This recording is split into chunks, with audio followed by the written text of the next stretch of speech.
Alors, suite du cours, on va voir ensemble comment on fait pour résoudre concrètement une équation du second degré. Donc, on va étudier la méthode.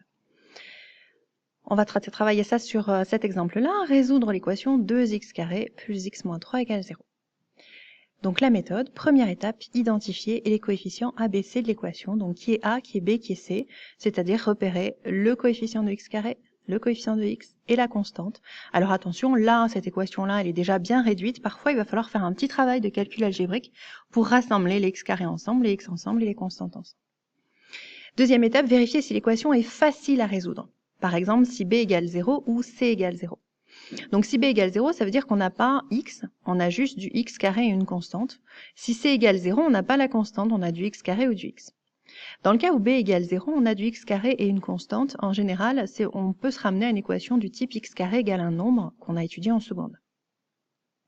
Si c'est C qui est égal à 0, on a du x² et du x, et en faisant une simple factorisation, on va se ramener à une équation produit nul. En dehors de tous ces cas-là, qui sont simples, pour lesquels il faut traiter directement, eh bien, on va passer à la troisième étape, calculer le discriminant delta égale b² moins 4ac. Donc, si vous avez bien repéré qui sont A, B et C à la première étape, il n'y a plus qu'à remplacer et à calculer.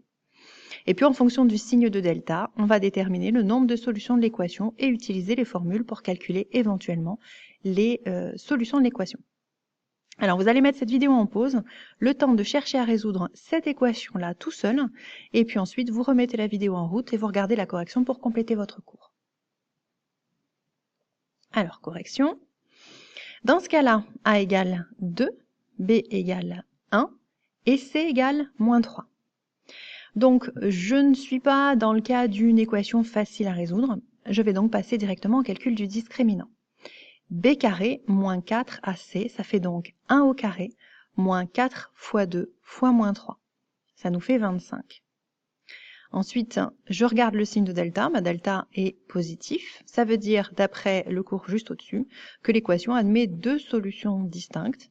x1 moins b moins racine de delta sur 2a, moins 1 moins racine de 25 sur 4 qui font moins 3 demi, et x2 moins b plus racine de delta sur 2a, moins 1 plus racine de 25 sur 2 fois 2 qui font 1.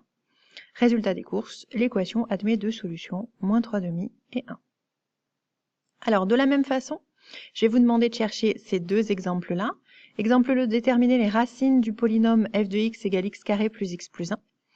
Donc, on a dit dans la remarque juste au-dessus que les racines du polynôme, ce sont les solutions de l'équation f de x égale 0. Et puis, dernier exemple, résoudre cette équation-là, donc qui est aussi déjà bien réduite, exactement en utilisant la méthode qu'on a vue juste au-dessus. Même chose, vous mettez la vidéo en pause et ensuite, vous regardez les corrections. Alors pour les racines du polynôme, donc on repère qu'ils sont A, B et C, 1, 1 et 1. Je calcule le discriminant, b² moins 4ac, 1 au carré moins 4 fois 1 fois 1, ça fait moins 3. Moins 3 étant négatif, j'ai pas de solution à l'équation, et autrement dit, le polynôme n'admet pas de racine. Pour la dernière équation, A égale 9, B égale moins 30 et C égale 25. Le discriminant, c'est donc moins 30 au carré, moins 4 fois 9 fois 25, ça fait 0. Donc l'équation admet une seule solution, moins b sur 2a, donc moins 30 sur 2 fois 9, 5 tiers. Et l'ensemble des solutions, c'est 5 tiers.